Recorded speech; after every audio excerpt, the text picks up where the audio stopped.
یہ اس منہیہ میں اصل میں چونکہ یہ قیود احترازیہ لگائی ہیں، یہ عاقلیت کے لیے جو معیار بتایا کہ ایک تو کون الشیء قائما بالذات لا بالمحل، دوسرا بعد تجردہ فی ذاتہ کہ اپنی ذات کے درجے میں وہ مجرد ہو مادے سے، ذات کے درجے میں مجرد ہو تو بتا دیا کہ لا بعمل عامل، تو اس قید کا فائدہ بتایا منہیہ میں کہ اس قید سے وہ جو صورت ذہنیہ ہوتی ہے شے کی، موجود خارجی کی، جو صورت ذہن میں جاتی ہے، تو یہ لا بعمل عامل یہ احترازی قید ہے اسی صورت ذہنیہ سے کہ وہ صورت ذہنیہ مجرد تو ہے لیکن اس کی تجرید بعمل عامل ہے، وہ لا بعمل عامل نہیں ہے، تو اس لیے اس کو اس قید سے نکال دیا ہے۔ چلیے جی، قوله فإدراكه أي الإدراك بالمعنى المصدري، وأما بمعنى الحاضر عند المدرك فهو نفس الشيء المعقول۔ اچھا، اب یہ بات کہی تھی کہ فإدراكه لذاته لا يزيد على وجوده، باری تعالیٰ کا جو ادراک ہے لذاتہ، وہ کلام وہاں سے چلا ہے نا کہ فالشیء المقدس عن المادۃ اذا كان موجودا لنفسه كان عقلا وعاقلا ومعقولا، تو اس کے اوپر تفریع بٹھائی فإدراکہ لذاتہ لا يزيد على وجوده، کہ اس مقدس عن المادہ، مجرد عن المادہ جو چیز ہے، تو اس کا ادراک لذاتہ لا یزید علی وجودہ۔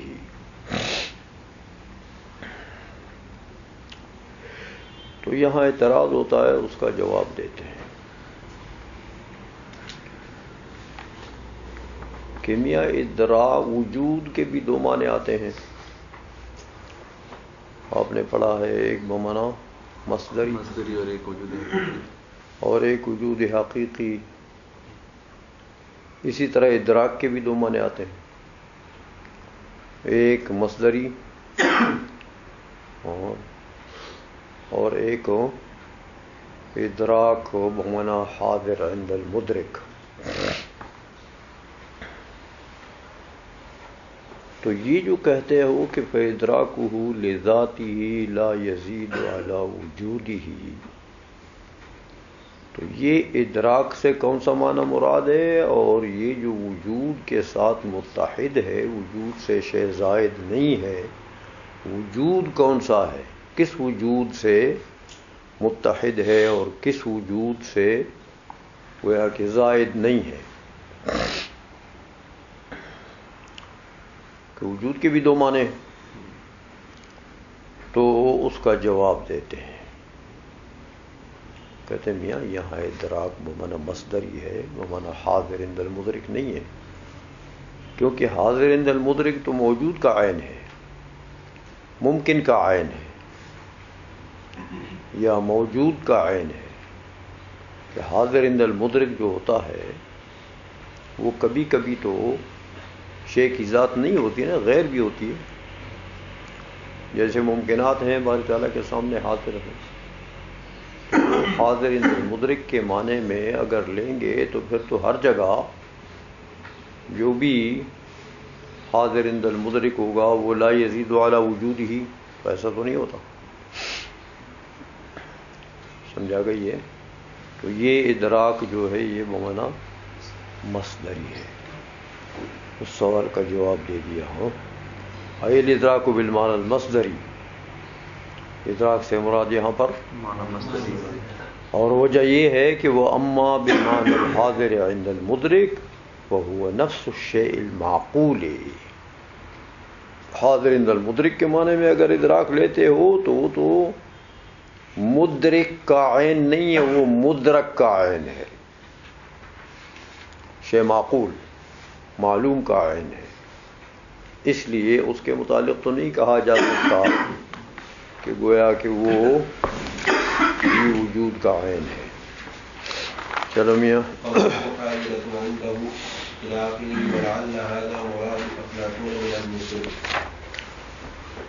اب یہاں پر یہ جو افلاطون کا مذہب ذکر کیا تھا 9 صفحہ نمبر 9، تو اس افلاطون کے مذہب میں ایک تو یہ بتا دیا تھا کہ صور افلاطونیہ جو ہیں وہ صور ہیں، اشیاء کے صور ہیں، لیکن وہ قائم بذاتہا ہے. بات یاد ہے نا؟ قائم بذاتہا ہے. لیکن اس کے بعد ایک منہیہ میں ایک بات بتائی کہ شاید صور سے مراد ہو عین اشیاء ہو. صور سے مراد ہو، یاد ہے منہیہ کہاں ہے؟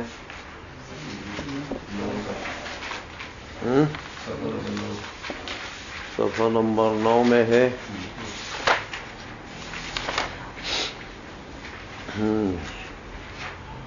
ہاں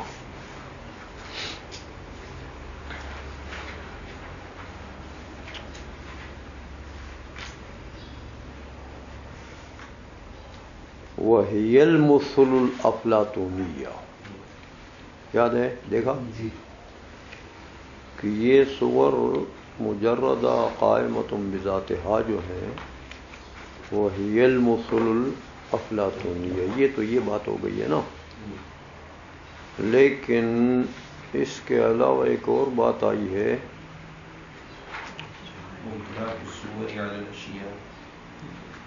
ہاں اسی میں ہاں اطلاق الصور علی الاشیاء باعتبار الحضور العلمی، باعتبار حضورها عنده تعالی.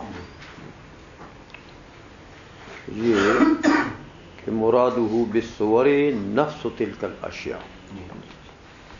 تو صور سے مراد دوسری بات یہ کر دی ہے کہ صور نہیں ہے بلکہ عین اشیاء ہیں، اور صور کا اطلاق عین اشیاء پر بعد علمها آ جاتا ہے. یہ بات کہی تھی نا.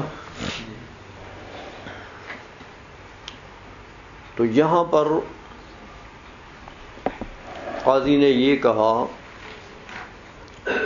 کہ وہ بوجودها التفصیلی حاضرۃ عنده تعالی بلا حلول وقیام بذاتہ تعالی، کہ یہ جو ممکنات ہیں ان کا ایک وجود اجمالی ہے، ایک وجود تفصیلی ہے. بتا دیا آپ کو. وجود اجمالی کے اعتبار سے تو بتا دیا کہ یہ باری تعالیٰ کی ذات کے ساتھ متحد ہیں، باری تعالیٰ کے وجود کے ساتھ متحد ہیں. لیکن تفصیلی وجود کے اعتبار سے ممکنات جو ہیں یہ حاضرۃ عنده تعالی، باری تعالیٰ کے سامنے حاضر ہیں، لیکن بلا قیام بلا حلول وقیام بذاتہ تعالی، کہ نہ باری تعالیٰ کی ذات میں ان کا حلول ہے کہ وہ محل بنے یہ حال بنے، ایسا بھی نہیں. ولا قیام، اور نہ باری تعالیٰ کی ذات کے ساتھ یہ قائم ہے. یہ ممکنات وجود تفصیلی کے اعتبار سے. تو یہاں پر بتاتے ہیں آپ کو قاضی کہ یہ جو ہم نے پہلے بتا دیا تھا کہ شاید صور سے مراد عین اشیاء ہے، وہ منہیہ میں صور سے مراد ہو عین اشیاء ہیں. یہ وجود تفصیلی کے اعتبار سے جو اشیاء ہیں وہ مراد ہے وہاں بھی.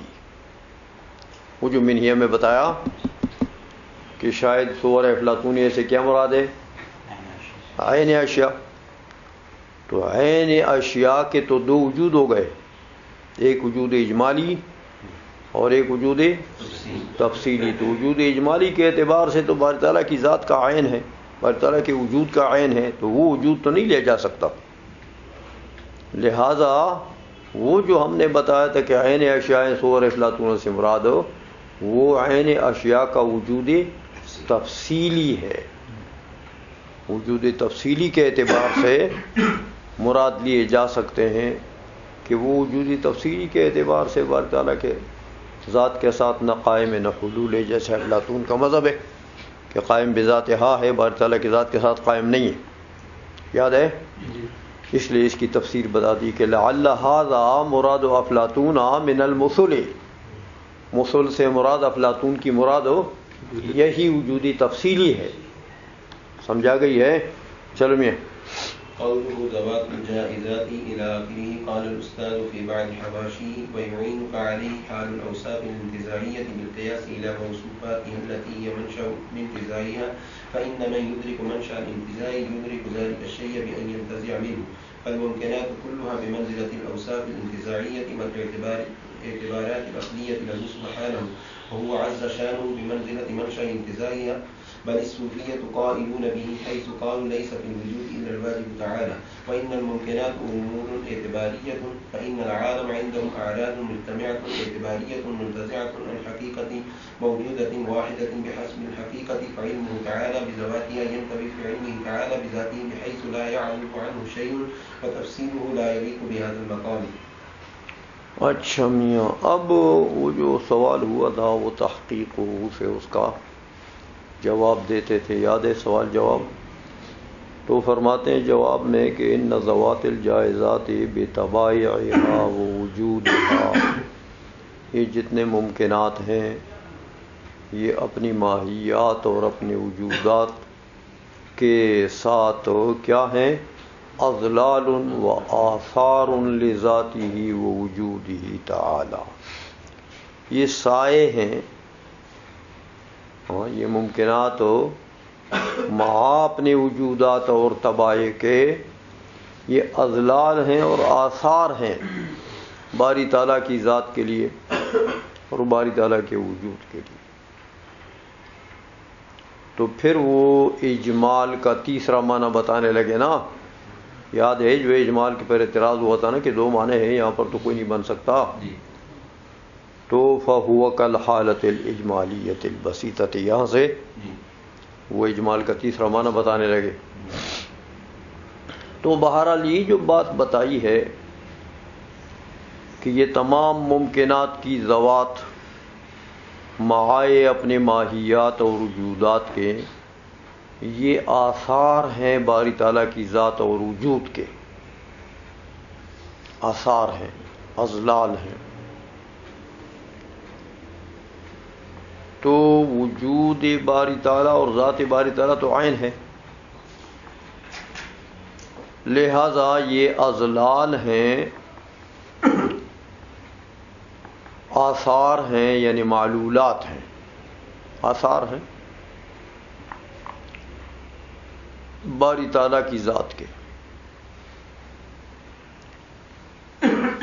تو بات ذرا باریک ہے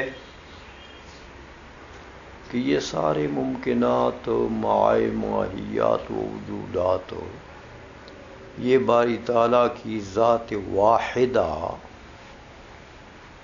کے اضلال ہیں. تو یہاں پر کئی شکوک اور شبہات پیدا ہوتے ہیں کہ میاں دیکھو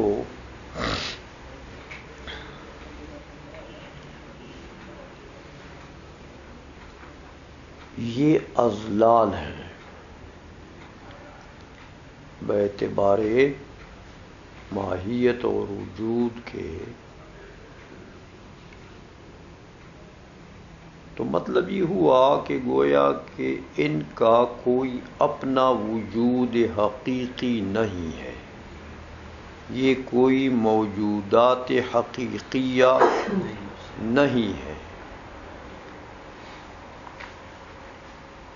تو باعتبار وجود حقیقی پہلے بتا چکے آپ کو کہ فإنها بوجودها الإجمالی متحدۃ معه تعالی،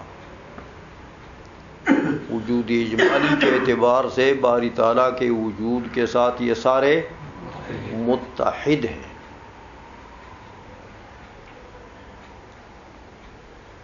تو میاں یہ جب وجود حقیقی ایک ہی ہے اور وہ ذات باری تعالیٰ کا ہے اور یہ اس وجود میں باری تعالیٰ کی ذات کے ساتھ متحد ہیں، اور ویسے تفصیلی کے اعتبار سے دیکھیں تو پھر اضلال ہیں، تفصیل کے اعتبار سے دیکھیں تو پھر اضلال ہیں۔ تو فرماتے ہیں میاں جب ان کا وجود باری تعالیٰ کے وجود سے متحد ہو تو باری تعالیٰ کا وجود تو حقیقی وجود ہے اور وہ تو ایک ہے، وہاں تو تکثر نہیں ہے۔ تو ممکنات میں تو تکثر، تو لازم آ جائے گا جب یہ باری تعالیٰ کی وجود کے ساتھ عین ہو گئے اور ان میں تکثر ہے، تو ایک متحد میں اگر تکثر ہو تو دوسرے متحد کے لیے تکثر کا مستلزم ہے وہ۔ احد المتحدین میں اگر تکثر ہو تو اس سے لازم آتا ہے کہ دوسرے میں بھی تکثر ہوگا، متحدین جو ہوئے۔ تو ایک تو لازم آ جائے گا کہ باری تعالیٰ کی ذات میں تکثر، تو یہ لازم تو باطل ہے۔ باری تعالیٰ کی ذات میں یا وجود میں تو کوئی تکثر، وہاں تو وحدت محضہ ہے۔ دوسری خرابی یہ لازم آ جائے گی کہ باری تعالیٰ کے وجود کے ساتھ ان کا وجود جب متحد ہوا تو پھر تو متحدین میں امتیاز نہیں ہوتا، ایک شے دوسری کے ساتھ ہو متحد ہے، ماہیت میں وجود میں متحد ہیں، تو پھر تو مابین امتیاز کوئی نہیں رہا۔ جب ماہیت میں بھی متحد ہے، وجود میں بھی متحد ہے، پھر تو لازم آ جائے گا کہ باری تعالیٰ ممتاز عن الممکنات نہ ہو۔ اسی طرح ممکنات بھی باری تعالیٰ کی ذات سے ممتاز ہو تو عدم امتیاز لازم آ جائے گا باری تعالیٰ کی ذات کے اور ان ممکنات کے، اور پھر یہ بھی کہ ان ممکنات میں بھی آپس میں امتیاز نہیں ہوگا، کیونکہ یہ تو باری تعالیٰ کا وجود تو ایک ہے، تو ان سب کا وجود بھی ایک ہو گیا، تو زید عمر بکر خالد ولید سب کا وجود ایک ہوگا، تو آپس میں یہ ممتاز ہو جائیں گے، آپس میں بھی پھر نہیں پہچانے جائیں گے کہ یہ زید ہے کہ عمر ہے۔ سمجھ آ گئی ہے؟ یہ خرابیاں لازم آتی ہیں اس قول سے۔ اگر یہ قول کیا جائے کہ یہ وجود اجمالی کے اعتبار سے متحد ہیں باری تعالیٰ کی ذات کے ساتھ، اور وجود حقیقی ایک ہی ہے، وہی ان کا بھی وجود ہے، ممکنات کا بھی، اور ویسے ممکنات کو دیکھا جائے تو اضلال ہیں، اضلال ہیں، آثار ہیں، وجود حقیقی نہیں رکھتے۔ سمجھا گئی یہ بات؟ ہو یہ اعتراضات ہوتے ہیں۔ قاضی مبارک رحمہ اللہ تعالی اس منہیہ میں ان اعتراضات کے جوابات دیتے ہیں، تو اپنے استاد میر زاہد ہروی رحمۃ اللہ علیہ کی بات نقل کرتے ہیں، کہتے ہیں یہ بات ذرا مشکل مقام تھا تو میرے استاذ نے ایک اچھے طریقے سے اس کو حل کیا ہے، اس مشکل کو انہوں نے حل کیا ہے۔ تو فرماتے ہیں بس میں اپنے وہ استاذ کی جو بات ہے وہی نقل کرتا ہوں، تو یہ اعتراضات سارے رفع ہو جائیں گے۔ قاضی کے استاذ ہیں میر زاہد ہروی رحمۃ اللہ تعالی علیہ۔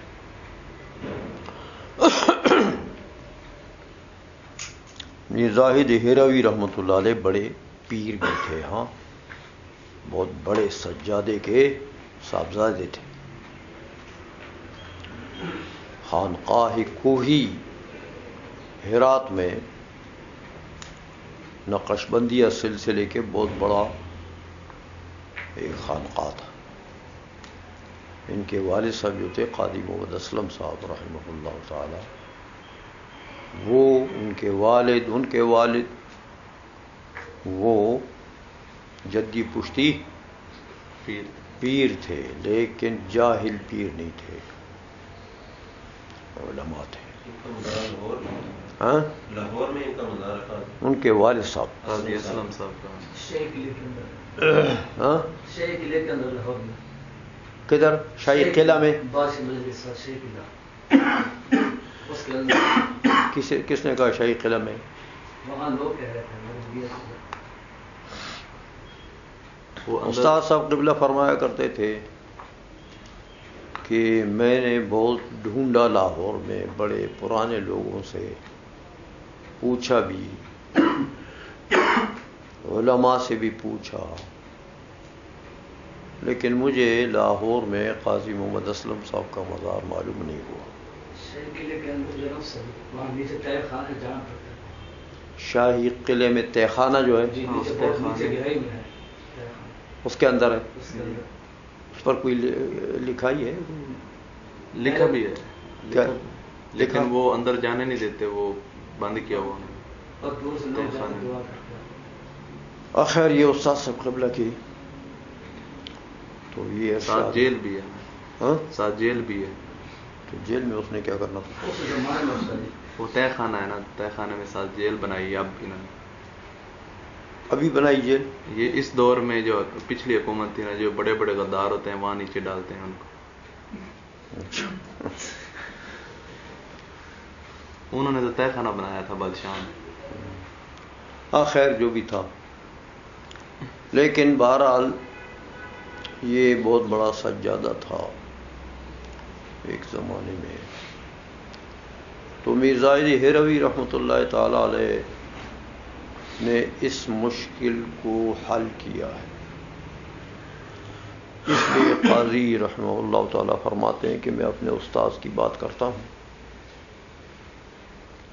قال الاستاذ فی بعض حواشیہ،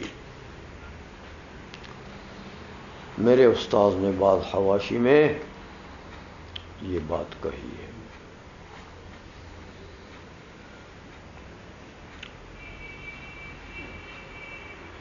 فرماتے ہیں کہ اس کی تصویر کیسے ہوگی تاکہ آپ آسانی سے اس بات کو سمجھ سکیں کہ یہ تمام ممکنات باری تعالی کے ذات کے اضلال اور آثار ہیں۔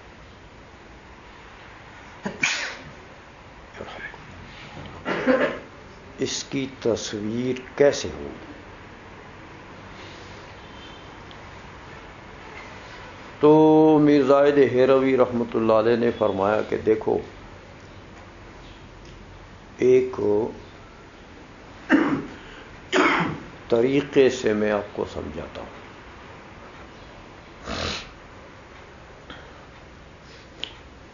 ایک ہے منشا اور ایک ہے اس سے منتزعات۔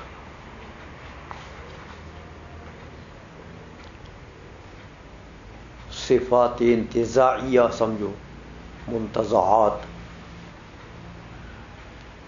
ایک منشے سے صفات انتزاعیہ کا انتزاع ہوتا ہے۔ منشا ایک ہے، منشے میں وحدت ہے، وحدت محض ہے، لیکن اس ایک منشے سے صفات انتزاعیہ کثیرہ کا انتزاع ہوتا ہے.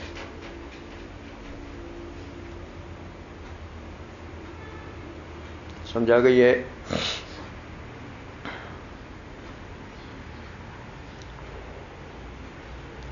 اب دیکھو یہ جو صفات انتزاعیہ ہیں یہ ان کا اپنا کوئی وجود حقیقی نہیں ہوتی. کسی بھی صفت انتزاعیہ کا اپنا وجود حقیقی نہیں ہے. جتنے صفات انتزاعیہ ہوتے ہیں یہ باعتبار وجود منشے کے ساتھ متحد ہوتے ہیں. کسی انتزاعی کا اپنا وجود حقیقی نفس الامری نہیں ہوا کرتا. سمجھا گئی ہے؟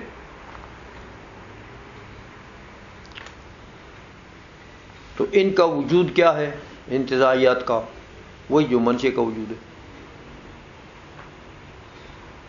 تو یہ اپنے وجود کے اعتبار سے اپنے منشے کے ساتھ متحد ہوتے ہیں. سمجھا گئی ہے؟ تو یوں سمجھو کہ یہ تمام ممکنات یہ بمنزلہ صفات انتزاعیہ ہیں. بمنزلہ اور ذات باری تعالیٰ بمنزلہ منشا ہے. بمنزلہ منشا. تو منشا کو جس نے سمجھا اس نے تمام انتزاعیات کو سمجھا.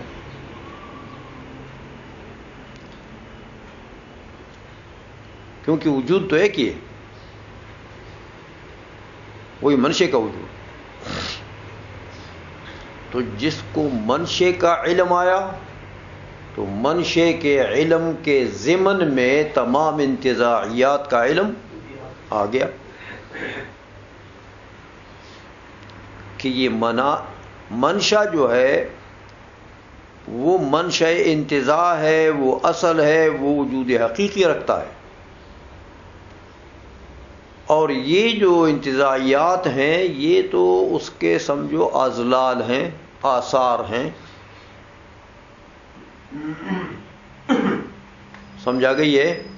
تو جس کو منشے کا علم آیا بس اس کو تمام صفات انتزاعیہ کا علم بھی آ گیا. کیونکہ وجوداً جو متحد ہیں. سمجھا گئی ہے؟ اس طریقے سے میر زائد ہروی رحمۃ اللہ علیہ نے فرمایا کہ میں اس طریقے سے سمجھا دوں آپ کو. بس منشا اور انتزاعیات کی نظیر دے کے تو اس طریقے سے سمجھا دوں. اب دیکھو میاں سارے سوالات ختم ہو گئے. کیا انتزاعیات کے تکثر سے منشے میں تکثر آتا ہے؟ نہیں. سمجھائیے. لہذا ممکنات کے تکثر سے باری تعالیٰ کی ذات میں تکثر نہیں آتا. عدم امتیاز آتا ہے. تو یہ سارے سوالات کے جوابات بیچ میں آ گئے. اس پر ایک تائید بھی پیش کرتے ہیں کہ یہ بات جو ہے نا، یہ زائد ہروی فرماتے ہیں کہ یہ جو بات ہے یہ میں نے ایسے ہی اپنے آپ سے گھڑ کے نہیں کہی ہے، بلکہ صوفیاء کا ایک طبقے کا اکثر صوفیاء کا بلکہ مذہب بھی یہی ہے. اکثر صوفیاء کا مذہب بھی یہی ہے. اس لیے فرمایا بل الصوفیۃ قائلون بہ، بلکہ صوفیہ اس کے قائل بھی ہیں. کیسے قائل ہیں؟ تو بتاتے ہیں حیث قالوا لیس فی الوجود الا الواجب تعالی. وجود حقیقی کس کا ہے؟ صرف واجب تعالی کا ہے. وَإِنَّمَا الْمُمْكِنَاتُ أُمُورٌ اعتباریۃ، یہ جتنے ممکنات ہیں یہ تمام موجودات حقیقیہ نہیں ہیں، یہ امور اعتباریہ ہیں. جیسے انتزاعیات امور اعتباریہ ہیں، منتزع نے انتزاع کیا تو ہے، نہیں کیا تو نہیں ہے. سمجھا گئی ہے؟ ممکنات تمام کیا ہیں؟ امور اعتباریہ ہیں. فإن العالم عندهم أعراض مجتمعة اعتبارية منتزعة عن حقيقة موجودة واحدة بحسب الحقيقة. سمجھا گئی ہے؟ کہتے یہ پورا عالم یہ کیا ہے؟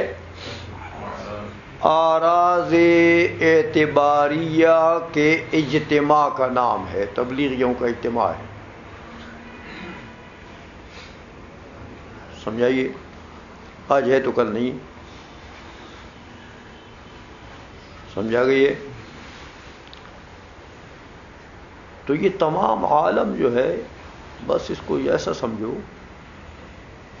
کہ یہ اعتباری اشیاء، اعراض اعتباریہ کے اجتماع کا نام ہے. اعراض اعتباریہ اکٹھے ہو گئے تو عالم بن گیا. حقیقی وجود ان میں سے کسی شے کا نہیں ہے میاں. حقیقی وجود ایک ہی ہے بس. بس جب یہ ہو گیا کہ حقیقی وجود ایک ہی ہے اور یہ تمام اعتباریات ہیں، انتزاعیات ہیں باری تعالیٰ کے اسی حقیقی وجود سے، تو بس بات صاف ہو گئی ہے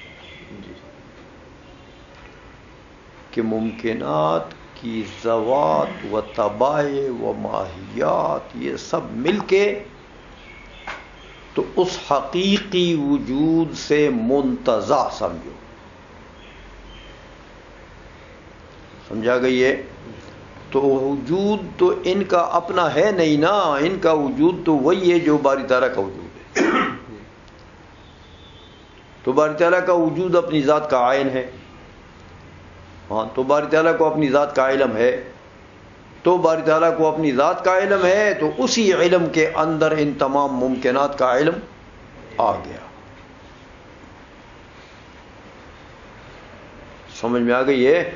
کیونکہ بے اعتبار وجود، بے اعتبار ماہیت، بے اعتبار ذات، ان کی کوئی اپنی ذات ہے؟ کوئی اپنا وجود ہے؟ ان کا وجود کون سا ہے؟ انتزاعیات کا وجود وہی ہوتا ہے جو ان کے منشے کا وجود ہو. اپنا وجود تو کوئی نہیں ہوتا. تو اسی طرح تمام ممکنات کا وجود کون سا ہے؟ جو باری تعالیٰ کا وجود ہے. تو باری تعالیٰ کا وجود اپنی ذات کا عین ہے، تو باری تعالیٰ کو اپنی ذات کا علم تو ہے، تو اس کے ضمن میں ان تمام ممکنات کا علم بھی آ گیا ہے. سمجھا گئی ہے؟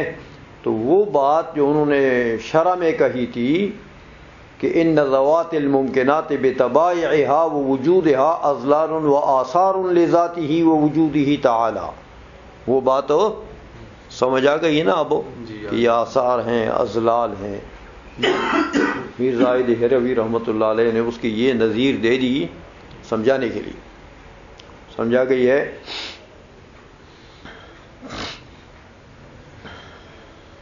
اچھا، اس لیے فرمایا فعلمہ تعالی بذواتها ینطوی فی علمہ تعالی بذاتہ. ہاں، اس کے علم کے ضمن میں یہ تمام ممکنات کا علم آ گیا. سمجھ آئیے؟ بحیث لا یعزب عنہ شیء، ایسا علم کہ جس سے ایک ذرہ بھی غائب نہیں ہے. علم حاوی علی الممکنات یہ ہے. کہتے وہی اتنی بات میں نے بتا دی آپ کو، یہ شرح میں جو بات کہی میں نے اس کے سمجھانے کے لیے صوفیہ کا قول بھی نقل کیا تائید میں، سمجھا گئی تائید میں. باقی اس کی تفصیل چونکہ یہ مسئلہ تصوف کا ہے، وحدت الوجود والوں کا ہے، سمجھائیے، اس لیے یہ مقام نہیں ہے کہ یہ کتاب منطق کی ہے، تصوف کی نہیں ہے. تو مناسبت نہ ہونے کی وجہ سے اس کی زیادہ تفصیل، صرف وہ شرح میں جو مسئلہ تھا وہ ہم نے سمجھانے کے لیے یہ منہیہ لکھا جس پر اعتراضات ہوتے تھے. سمجھا گئی؟ یہ ترجمہ کروں میں. قال الاستاذ فی بعض حواشیہ ویعینک علیہ، آپ کی اعانت کرے گا اسی مسئلے کے سمجھنے میں. کیا چیز اعانت کرے گی؟ حال الاوصاف الانتزاعیت، اوصاف انتزاعیہ کی جو کیفیت ہے وہ بالقیاس الی موصوفاتها، جب وہ ان صفات انتزاعیہ کی نسبت آپ موصوفات کی طرف کریں گے، التی ہی منشأ لانتزاعها، وہ موصوفات جو وہ ان کے لیے منشأ انتزاع ہے. فإن من يدرك منشأ الانتزاع، جس کو منشأ انتزاع کا ادراک ہوگا، یدرک ذلک الشیء، تو اس شے منتزع کا بھی اس کو ادراک آ جائے گا. بأن ينتزع منه، کہ اسی سے اس منشے سے اس شے کا انتزاع کر لے گا. لہذا فالممکنات كلها بمنزلۃ الاوصاف الانتزاعیۃ، تمام ممکنات بمنزلہ اوصاف انتزاعیہ ہیں. والاعتبارات العقلیۃ لہ سبحانہ تعالی، ہاں باری تعالیٰ کے سامنے یہ سمجھو کہ یہ اعتبارات عقلیہ ہیں. وہو عز شانہ بمنزلۃ منشأ انتزاعها، اور باری تعالیٰ کی ذات جو ہے وہ سمجھو کہ بمنزلہ منشأ انتزاع ہے. یہ تو ایک نظیر دے دی، سمجھا. اب اس کی تائید پیش کرتے ہیں صوفیہ کے مذہب سے. کہتے یہ کوئی ایسی من غلط بات میں نے نہیں کہی ہے، بلکہ یہ صوفیہ کا مذہب بھی ہے. بل صوفیہ تو قائلون بہ حیث قالوا، جہاں انہوں نے یہ فرمایا کہ لیس فی الوجود الا الواجب تعالی، ہاں وجود میں اور کوئی ہے ہی نہیں سوائے باری تعالیٰ کے، صرف وجود اسی کا ہے. وانما الممکنات امور اعتباریۃ، تمام ممکنات امور اعتباریہ ہے. فان العالم عندهم، یہ پورا عالم ان کے نزدیک اعراض مجتمعۃ، یہ اعراض ہیں جو جمع ہو گئے ہیں. اعتباریۃ، اور اعتباریات ہیں سارے. اور منتزعۃ عن حقیقت موجودۃ واحدۃ، ہاں اور ان منتزع ہیں یہ سب ایک حقیقت سے، بحسب الحقیقت، باعتبار حقیقت، گویا کہ ان سے یہ منتزع ہے. فعلمہ تعالی بذواتها، تو باری تعالیٰ کا جو علم ہے ان ممکنات کی ذوات کا، وہ ینتوی فی علمہ تعالی بذاتہ، وہ داخل ہے باری تعالیٰ کے کو جو علم اپنی ذات کا ہے اس کے اندر ان کا علم داخل ہے. کیسے داخل ہے؟ بحیث لا یعزب عنہ شیء، ایسا کہ اس سے ایک ذرا بھی بار نہیں ہے میاں. وتفصیلہ لا یلیق بہذا المقام.